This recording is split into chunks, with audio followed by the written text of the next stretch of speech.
Welcome back to Muscular Dystrophy Warrior. Just like the last video, in every video, a moment of silence for all the fallen warriors who sadly lost the battle to muscular dystrophy. Sending prayers to all those families who have lost someone with muscular dystrophy. Today I'm joined by Melissa, whose son is a stroke survivor and lives with cerebral palsy, autism, and IQ 44 deletion syndrome. We'll talk about his journey, the challenges their family has faced, and Melissa's experience as his mother. Melissa, thank you for joining me here today. Thank you very much. I'm glad to be here. Okay, can you introduce yourself and tell us a little bit about your son? Yes, my name is Melissa Hernandez. I am a nurse practitioner by trade, and I had Niccolo about it's going to be 12 years in October, where he was born 33 weeks early.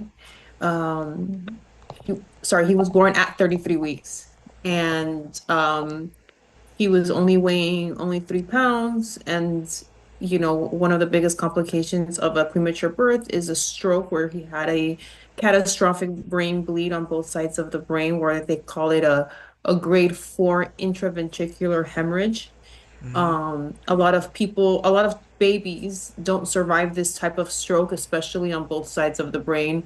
And those that do, and even with a lesser degree of a stroke, they face a lifetime of severe disability that includes, walking, talking, eating, independence. That's the biggest struggle that they face.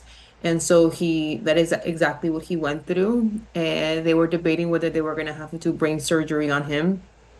And the brain surgery, we were just kind of waiting to see if he developed hydrocephalus, where there's fluid in the brain. And luckily he never developed that.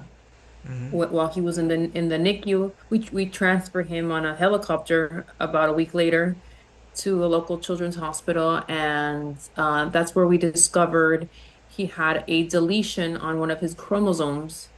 And that deletion that he has on his chromosome, a lot of children with that deletion in itself, with no other issues, live a life of disability, cognitively, with seizures. So it was basically like I was being hit from both sides of the stick. Right.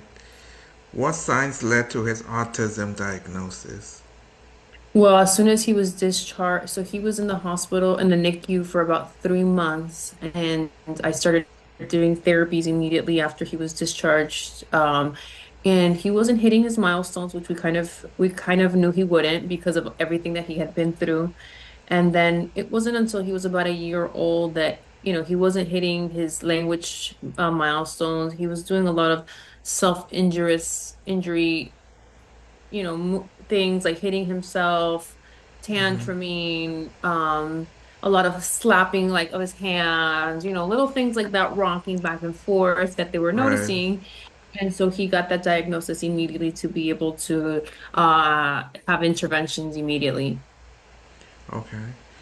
What went through your mind as your son received multiple diagnoses? No diagnosis is easy, so how did you process learning about all of them?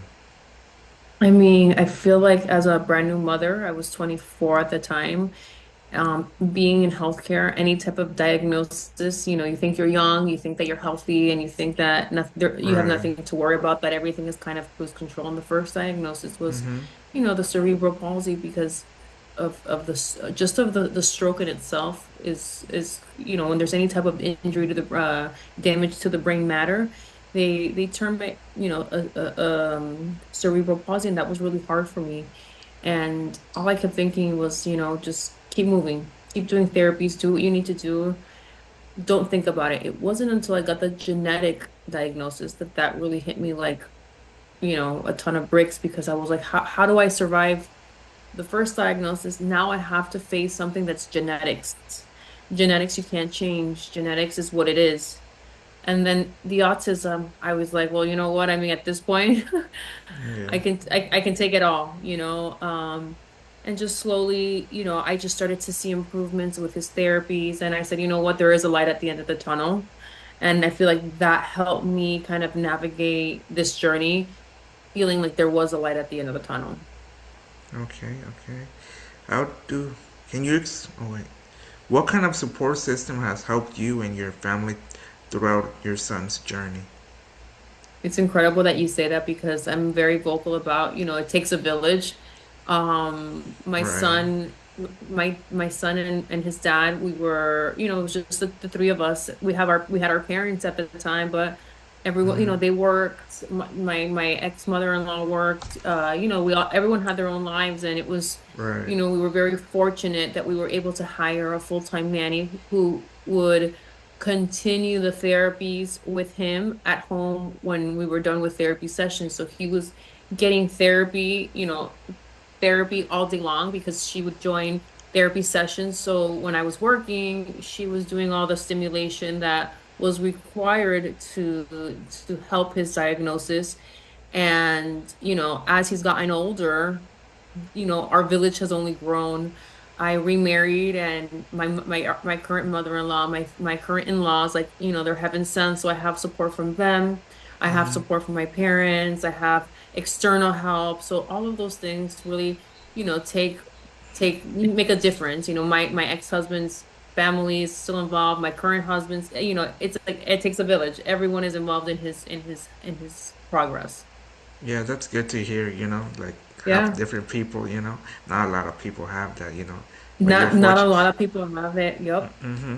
You're I'm very fortunate enough. fortunate. Yeah.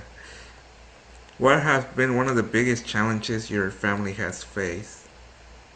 I think the biggest challenge we face is when reality sets in, and my nephews and nieces who are younger than him, Mm-hmm. they start to, you start to notice the difference, and you start to notice the advancements on their part. Even I have a 4-year-old that I had later on, and she's even more advanced than he is, and that I feel like is the biggest struggle, is kind of seeing the difference and then struggling with how the world will see him, Right. how the world would, when we're on airplanes and he's stimming and screaming and tantruming, and it's like people just stare, and it's like I feel like, like screaming at everyone, like, what do you, like, mind your business, I think that that's the struggle, is the real world part of it, because he's no longer a baby that you're like, oh, he's just a baby, like he's Right. probably fussy, you can blame it on that. Now he's Mm-hmm. almost 12, and now he doesn't have a baby face anymore, and those screaming in the middle of nowhere, it's hard, the looks are hard. Yeah, because they assume like you're a bad parent, but without They knowing, assume like, you're a bad parent. without realizing he has a disability, so it's like not his fault. That's just his Exactly. reaction due to his disability. So I think that Yep. bothers me. Like even though I can communicate, it bothers me when people assume that I'm like he has a disability. It's not the Yep. parent. Yep. It's like, They're doing their best. yeah, absolutely. And it's like sometimes I'm like, I wish I could just have a flag or like a banner, like stop staring, like we're going through it, like Right. mind your business. Mm-hmm. That's the hard part. Yeah. How do his diagnosis affect his everyday life? Um, I feel like for him, it's mainly frustration that he can't communicate because, Mm-hmm. when he wants something, like he tries to communicate it, but it's hard to understand, and he gets frustrated very easily. Right. And, we're at that age that he's hitting puberty, and then all Mm-hmm. of those, and the changes and the Yeah. frustration is 10 times fold. It's no longer a baby mad. It's almost like a preteen mad. And that's the hardest part with his diagnosis with him, is being able to communicate it efficiently and effectively.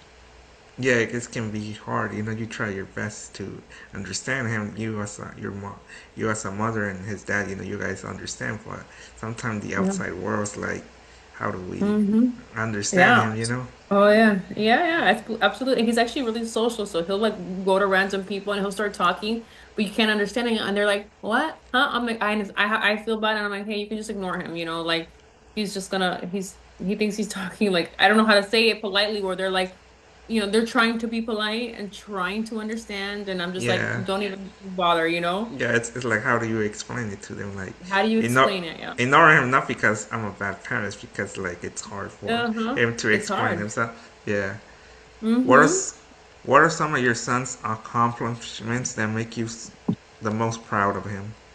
Oh my God. The things that make me the most proud is when I get updates from him at school where he's doing math, where he's writing. You Mm-hmm. know, those are the little things that we never thought I would ever see. When I see that his brain's actually like there's something in there and it's working. You know, he's Right. understanding. That's good. All right. Last question. What do you hope people learn from your son's story? I hope that people learn how to be loving, kind, and, not to judge. Not to judge because you don't know what they're facing because you see him and he may look completely normal. Um, Yeah. so when those screams happen, it's not just a temperamental preteen, Mm-hmm. and people with kids that are his age, showing them unconditional love and acceptance that he might be different, but being kind is what always wins. Yes, I agree. Melissa, thank you for sharing your son's journey, helping us better understand his experience. Thank you to everyone watching. Please like, share, and subscribe. And like always, guys, MD Warrior out. Until next time.